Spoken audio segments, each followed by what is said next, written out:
Matthew 21. The Triumphal Entry. Now, when they drew near to Jerusalem and came to Bethphage, to the Mount of Olives, then Jesus sent two disciples, saying to them, "Go into the village in front of you, and immediately you will find a donkey tied, and a colt with her. Untie them and bring them to me.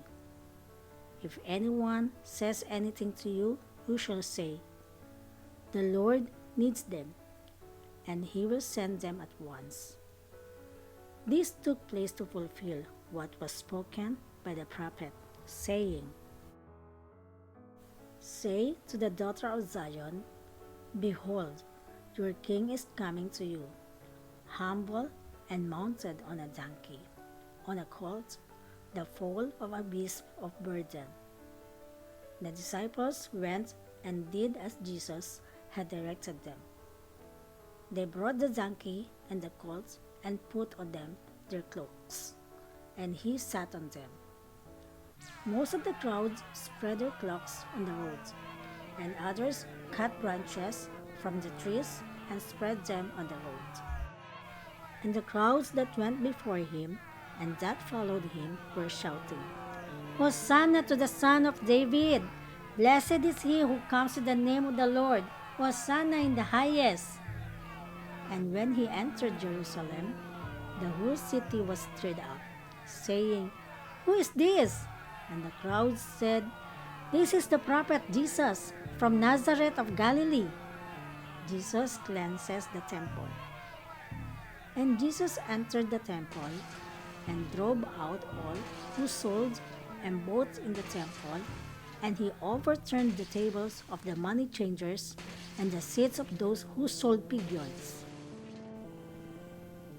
He said to them, "It is written, 'My house shall be called a house of prayer,' but you make it a den of robbers." And the blind and the lame came to him in the temple, and he healed them. But when the chief priests and the scribes saw the wonderful things that he did, and the children crying out in the temple, "Hosanna to the Son of David," they were indignant. And they said to him, "Did you hear what these are saying?"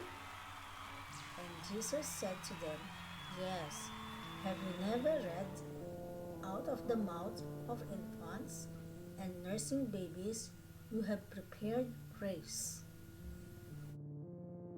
And leaving them, he went out of the city to Bethany and lodged there. Jesus curses the fig tree.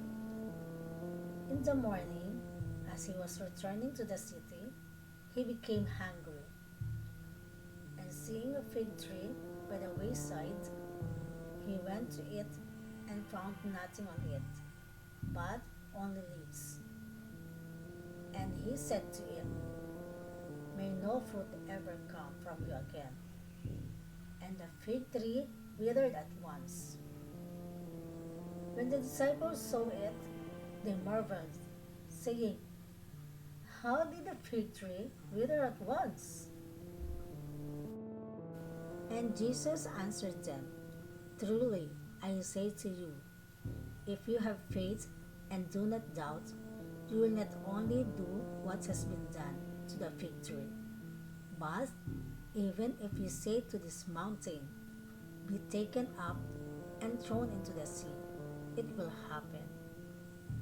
And whatever you ask in prayer, you will receive, if you have faith." The authority of Jesus' challenge. And when he entered the temple, the chief priests and the elders of the people came up to him as he was teaching, and said, "By what authority are you doing these things? And who gave you this authority?" Jesus answered them, "I also will ask you one question, and if you tell me the answer, then I also will tell you by what authority I do these things. The baptism of John, from where did it come? From heaven or from man? And they discuss it among themselves, saying, if we say from heaven, he will say to us, why then did you not believe him? But if we say from man, we are afraid of the crowds, for they all hold that John was a prophet. So they answered Jesus, we do not know. And he said to them, neither will I tell you by what authority I do these things. The parable of the two sons. What do you think? A man had two sons, and he went to the first and said, son, go and work in the vineyard today. And he answered, I will not. But afterward he changed his mind and went. And he went to the other son and said the same. And he answered, I go, sir, but did not go. Which of the two did the will of his father? They said, the first. Jesus said to them, truly I say to you, the tax collectors and the prostitutes go into the kingdom of God before you. For John came to you in the way of righteousness, and you did not believe him, but the tax collectors and the prostitutes believed him. And even when you saw it, you did not afterward change your minds and believe him. The parable of the tenants. Here another parable.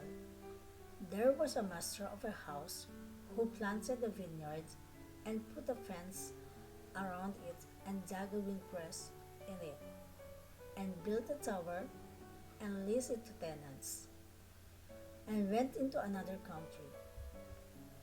When the season for fruit drew near, he sent his servants to the tenants to get his fruits.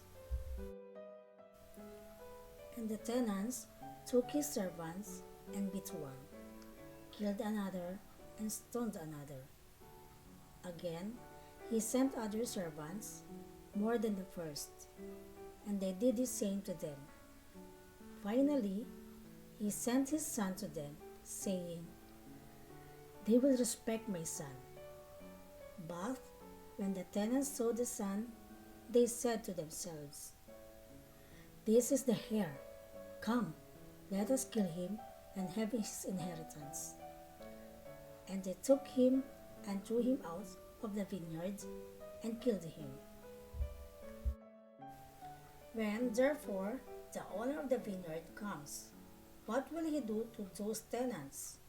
They said to him, he will put those wretches to a miserable death, and let out the vineyards to other tenants who will give him the fruits in their seasons. Jesus said to them, have you never read in the scriptures, the stone that the builders rejected has become the cornerstone? This was the Lord's doing, and it is marvelous in our eyes. Therefore I tell you, the kingdom of God will be taken away from you and given to a people producing its fruits. And the one who falls on this stone will be broken to pieces. And when it falls on anyone, it will crush him. When the chief priests and the Pharisees heard his parables, they perceived that he was speaking about them. And although they were seeking to arrest him, they feared the crowds, because they held him to be a prophet.